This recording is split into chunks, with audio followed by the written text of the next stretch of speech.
The psychology of a monster. Thrag is one of the most menacing Viltrumites we have seen in a while. One of the most menacing villains we have seen in a very long time. The writers of Invincible did a great job in making him the impossible wall to victory. Thrag is by all means unstoppable, fearsome, and yet he's also very deep. He seems very reasonable at times, thoughtful towards others, and yet so childish. Let's try to analyze this, and let's see whether he's more than just space double H. The origins of Thrag. Thrag hails from the planet of Viltrum, home to the species of super strong, super durable, and super fast humanoid creatures called Viltrumites. It's a unified species that treasures strength above all, and live by one rule: if we cannot take it, we did not deserve it. All is ours. Which is a culture that Thrag lives and dies by, and will be the epitome of after his master's passing.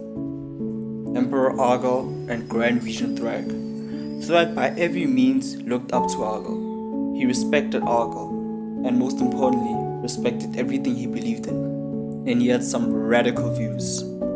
Firstly, Thrag doesn't seem to have changed anything in the Viltrumite society's culture, at least not too drastically. So we can assume he, as in Argyle, is the man who is quoted when saying, "If we cannot take it, we do not deserve it. All is ours." He doesn't view any other species as worthy of recognition and sometimes of survival. But in this clip, he also shows something really surprising. Reason, to an extent. Watch this once more. They are nothing to us. The fact that you believe otherwise makes me... Regent Thrag, Emperor Argyle. what is your counsel? Thetis, you Did you see it? Did you see what he did there? He listened, not just to one side, but to both sides, and then weighed the options. He listened to Darius's proposal, which went against everything the Viltrumite had ruled, everything they created, their entire culture. And yet he still considered with General Krieg's proposal and settled for total genocide of only 25% of their population. Wow. This is important because of this is what Thrag would view as leadership, and he would act as so. The justification of violence.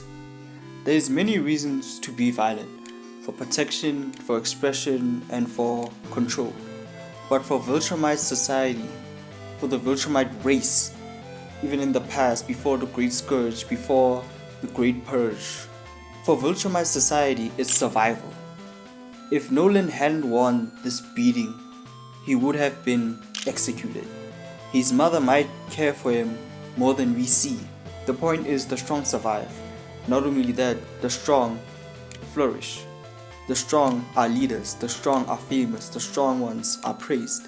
So why won't you do the one thing that would prove that you are strong? In theory, Viltrumites are all kings and queens. I saw someone say he couldn't see how Viltrumite society could function, because society needs doctors, a society needs lawyers, a society needs more than just soldiers. But that all exists in the form of slaves. There are doctors left and right, just not Viltrumites. Doctors in and out, they're just not Viltrumites. When they say all, they mean all, even the people they take. Thrag justifies violence because of, as he's seen, there is no prosperity, no power, and no survival without it. Thrag is a calm and reasonable man, and yet with all this need to do so, all the reasons in the world, all the teachings leading him towards it, all the incentives to be violent, he still always chooses reason. Even when all is said and done, he seems to view violence as a necessity. It seems that he truly and utterly believes that his actions are of a righteous purpose, or at least that his actions are not malicious. We laugh when we say that he never cracks a smile, but that might be the point. Look at him when he takes down Oliver. At no point does he look like he takes pleasure in it. He's not conquest. That's why he talks to Nolan rather than killing him outright. He pushes, not punches, Mark and tries to strike a deal with him, which goes against everything that people know Viltrumites as. Leadership and power. I know I just praised Thrag for being incredibly reasonable, but these are all characteristics expected, even needed for leadership. And on the topic of leadership, Thrag is a really bad leader. And we only need one example to prove this. The Great Purge. After the death of Argo, Thrag is appointed Grand Regent, and he fully personifies Argo's ideology.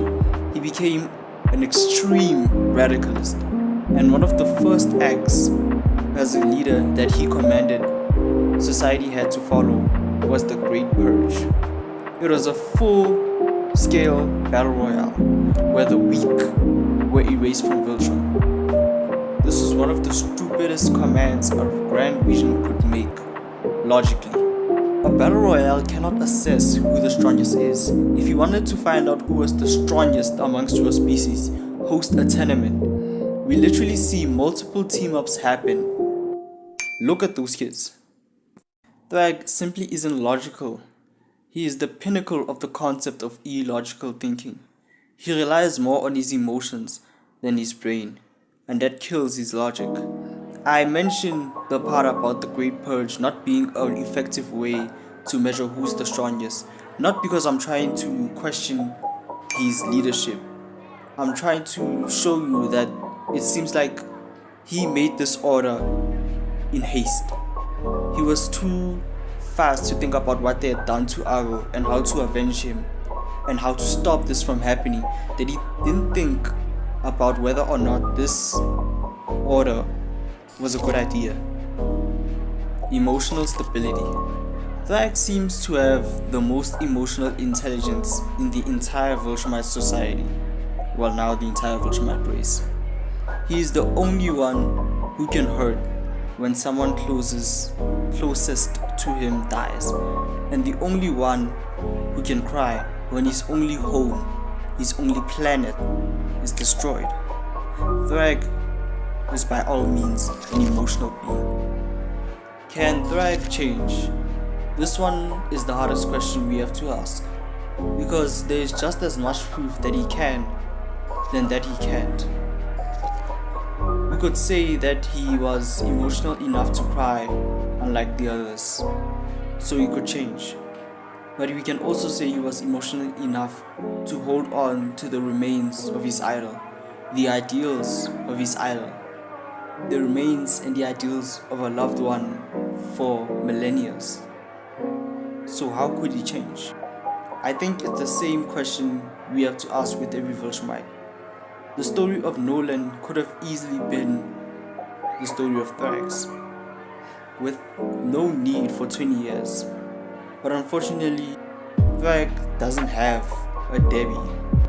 Instead, he has a broken skull and an even more broken society.